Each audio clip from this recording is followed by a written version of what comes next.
New Year, everybody. It's New Year's Eve, almost time for 2024. And I'm here today to spend some time with you getting ready for the new year. My name is Melissa, and I go by Stitching Liz here on YouTube and also over on Instagram. It would mean so much to me if you would follow me in both places and subscribe to my channel and like this video. It means so much. So today we're going to be going over some of my favorite finishes from the year, my cross-stitch resolutions for 2024, and my new year, new start, and we're gonna kit it up together. So join me, we're gonna have so much fun. Thank you so much.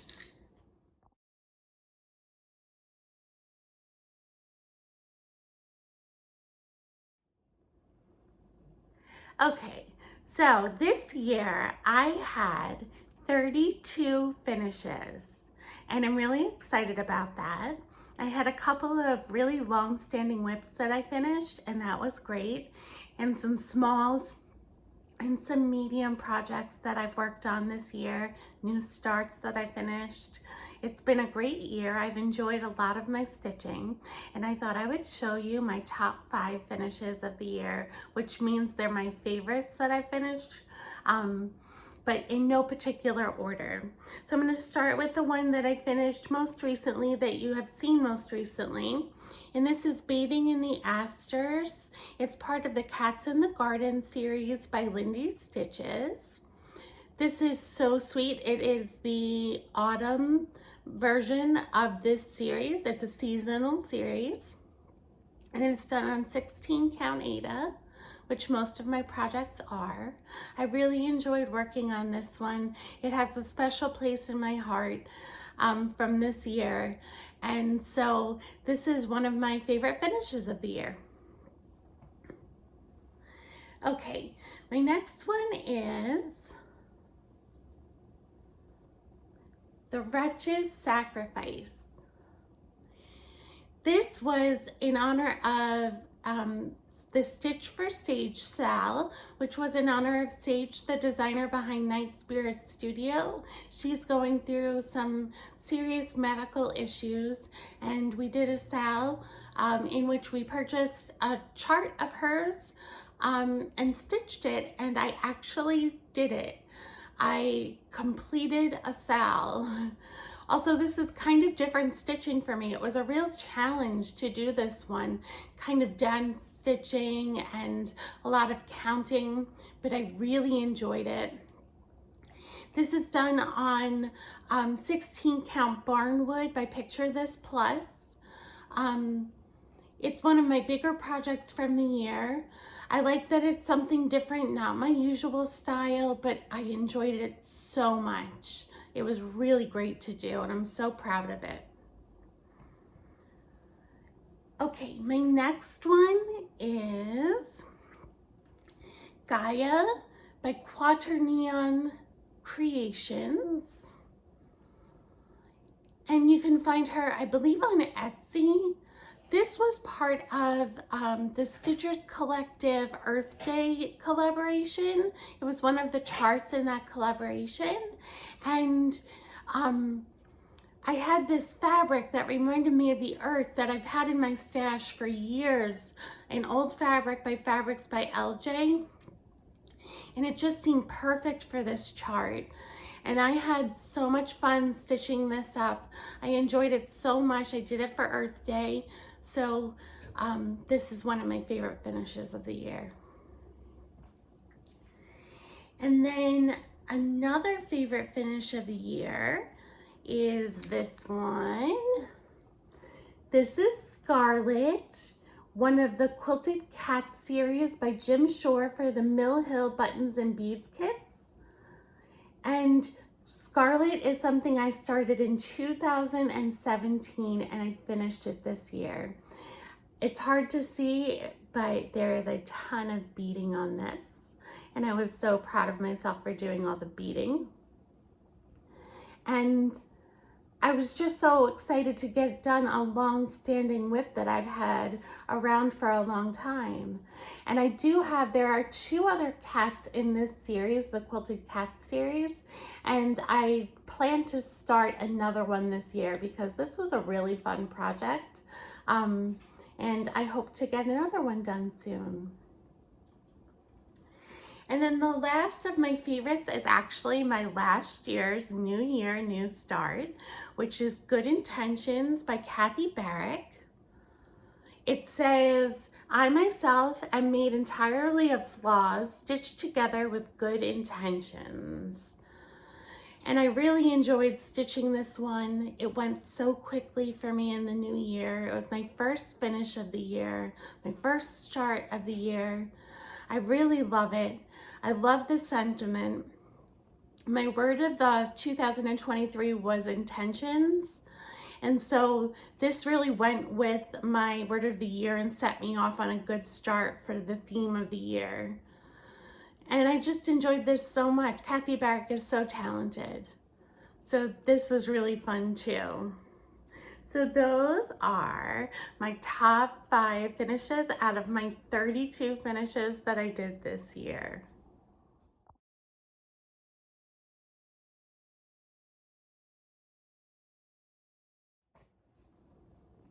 Okay, so every new year people set resolutions, and I decided this year to set cross stitch resolutions. And so I have 4 cross stitch resolutions for the year. And the first one is to start a stitchy journal. I have this journal,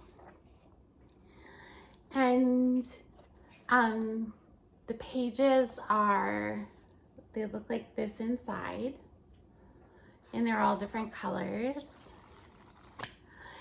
And my goal for this is I am not great with using a cross stitch planner. I'm not really good at setting plans and following through with them. And I am not great at the book of days. I've tried that before, but I had trouble remembering to write in it when I stitched because I didn't keep it out handy to write in, and I wound up missing days and not being able to keep up with it. So I was thinking about what does excite me and what does work for me and what really made me feel really inspired. And I love journaling. It's something that's really important to me. And as I've mentioned before, I stitch for my mood, usually. And I want to do a journal where I write about my cross stitch projects and how I was feeling, what I'm thinking about them, how I'm enjoying them, challenges I'm having with them. Really journal about the projects. And it doesn't have to be long, it can be a couple of sentences, but just keeping my thoughts about my cross stitching journey in this journal. I've been trying to call cross stitch a practice in my life, and I think that having a journal where I can write about my experience of cross stitching will really enhance the practice of cross stitching in my life. So that's my first resolution. My next resolution is to try to stitch in hand using the sewing method. I have a little glimpse of a future video where I will be stitching like a floss tuber again. And in order to do that, I'm going to be trying stitching in hand using the sewing method. So that is something I have never done, and I want to give it some practice and learn it and give it a try for stitching like this floss tuber, who I will reveal in that video when I get to it. So that's another resolution I have. The third resolution I have is that in my whip parade for this year, I showed you a lot of long-standing whips that are really old. And I want to put dedicated time into working on my old whips this year. I will definitely work on some old ones during Major Whip March, when I do Major Whip March, but I want to work on at least one old whip and finish it this year. So I'm not sure which one I want to focus on to finish, but I want to finish at least one long-standing whip to make progress on those, and really get that whip pile that I have knocked down a bit. So that's my third resolution. And my fourth resolution is to make strides to become a cross-stitch minimalist. And I have been really interested in minimalism and decluttering and organizing in my regular life, and part of my life is cross-stitching. And so I've been doing a lot of decluttering. I decluttered some old whips that I was no longer interested in doing. I decluttered a lot of charts that I no longer felt fit my stitching style. And I really have been working on decluttering my cross-stitch collection. And so the step I really want to focus on this year toward cross-stitch minimalism is watching what I bring into my collection.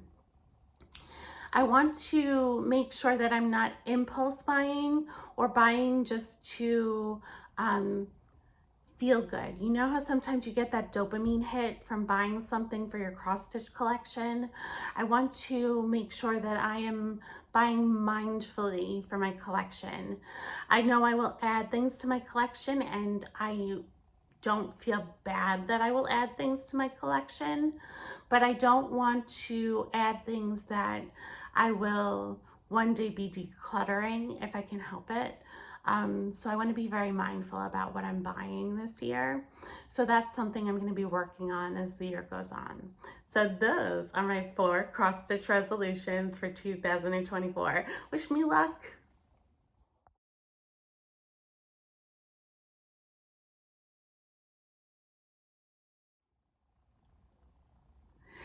Okay, so now it's time to reveal my new year, new start. I don't know if it'll be a surprise to you what it is.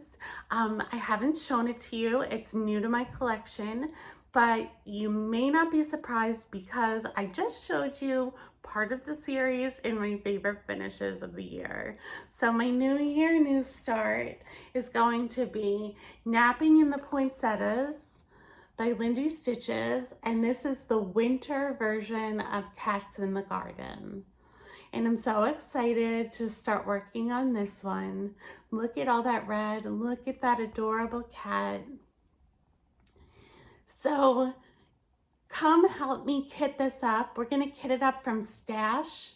So I'm gonna be looking through my DMC collection and finding some colors to use, and then choosing a fabric to start it on. So help me do that, and I will have my new year, new start tomorrow on New Year's Day. Okay, welcome back. We're gonna kit up my new year, new start, napping in the poinsettias. And the way I like to do that from stash is first I like to look at the colors on the cover chart. And then I take out the chart, the actual pattern, which I have over here, and see what everything is called for. And I don't always look to see if I have the exact DMC that's called for, or specialty thread that's called for. This chart calls for a couple of weeks dye works and the rest are DMC. I usually kit up in whatever I have available that sort of matches the colors that are on the chart. So we're going to be doing that first, and then I take the threads that I have and then I choose a fabric with a floss toss on the fabric. So this box is where I keep my DMC, and I keep my DMC arranged in these bags in kind of color color themes. So like these are pinks and peaches. I keep my black, white, and ecru in this bag. So these are my DMCs arranged by colors. And what I do is I look to see what color looks like the most appropriate for the chart based on what I see. And I usually use the DMCs. I also have this double-sided bobbin holder, although I don't have any bobbins in it. And what I keep in here are all of my alternative threads besides DMC. So anything that's like cheap no-name threads. I have my Etoile in here. I have some specialty flosses in here. So I will go to this if I feel like I need to, especially if I need a variegated color. I will go here and look and see what I've got in here. But typically I use the DMCs the most. So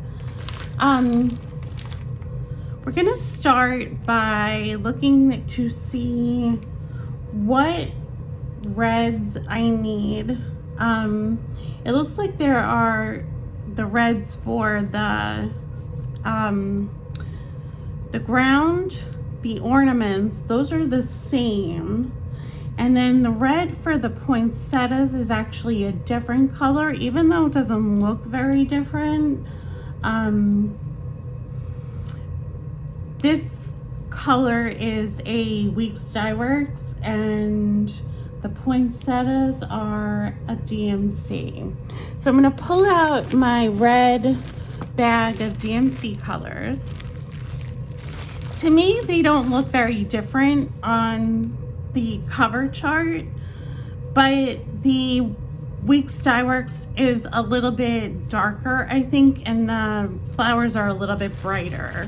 So I'm going to be looking to see what I have here. Like, to me, this is too bright and this is too dark. So none of that seems right. 321 might be nice. This is 321 for the poinsettias. I just don't know if that's enough of it to do the poinsettias. I don't know if I have enough of it. I would have to see if I have another skein of 321. And I do. So that's a possibility for the poinsettias. Something a little darker for the ground and the ornaments. Let's see, this is 817. This is 304. That might work. That might be nice. I kind of like that.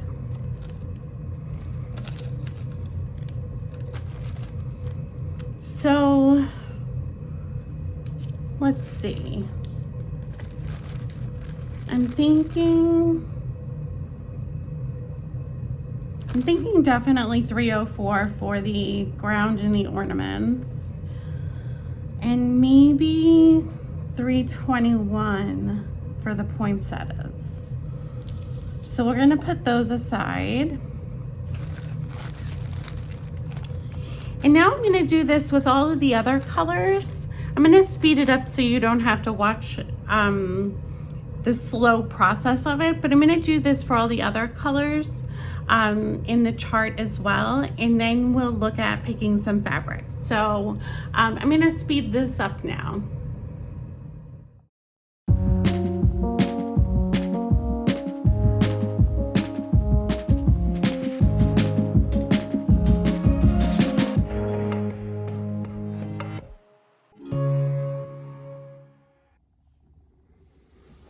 Okay, so I'm done picking my colors, so I thought I would tell you my conversion.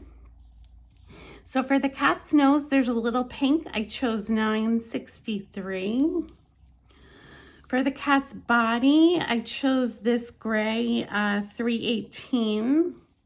For the cat's stripes, I chose 317. For the flower pot, I chose 743. And for the centers of the poinsettias, I chose 742. For the leaves and stems of the poinsettias, I chose 895. For the border leaves, I chose 561.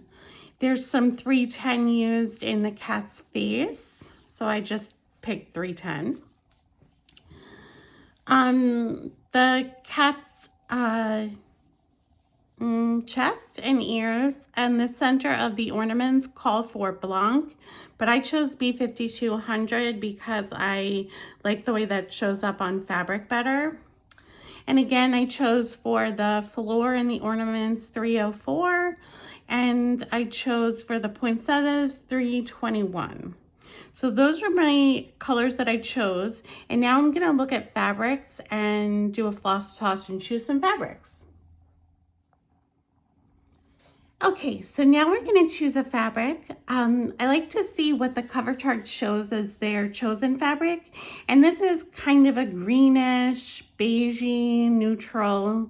So I think I'm going to use a neutral, especially because there are so many bright colors. I think a neutral will work. I went to 123stitch.com and I found out how big my fabric has to be using their Ada calculator because I will likely use Ada.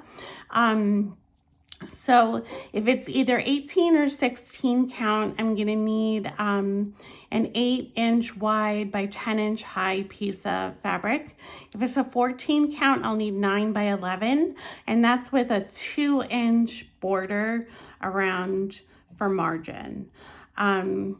So this is my way that I store my fabric. I use these scrapbooking boxes, and I separate them out sort of by colors.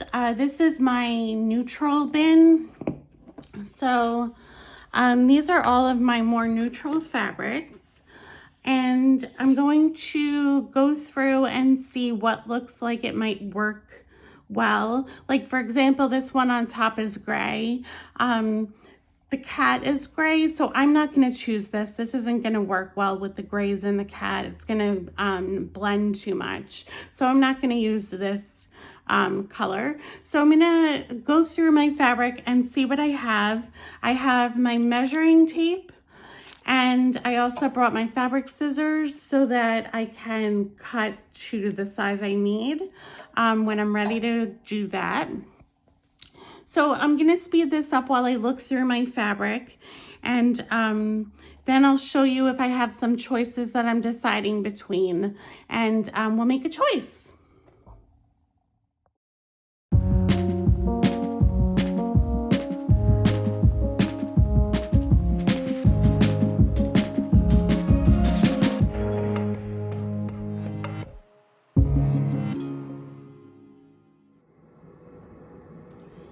Okay, so after going through my fabrics, I am deciding between these two.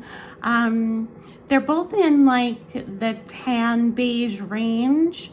This one is 16 count Legacy by Picture This Plus. And this one is Morning Coffee. It's a 16 count by XJU Designs. So I'm gonna do one more floss toss. Hello, this is my puppy. Hello, puppy. Puppy, we're trying to do a floss toss. Excuse us, please. So what I like to do when I'm comparing fabrics to each other is put them side by side and then lay out the flosses across both and then see what stands out the best to me, like what I like best to my eye, and making sure that none of the threads don't really work with that fabric. So I do like these both, but the puppy wants to see the floss toss. Excuse me, puppy. So I I do like them both, but I think there's something about this Legacy by Picture This Plus that I think works the best. So I think I'm gonna go with that. So I'm gonna cut that up to the right size, and then I will be ready for my new start tomorrow on New Year's Day for 2024. Well, thank you so much for joining me for this New Year's celebration. Happy New Year, everybody. I hope 2024 brings you lots of joy, happiness, peace, love, and lots of cross-stitching goodness. Take care, and I'll see you again soon. Bye-bye.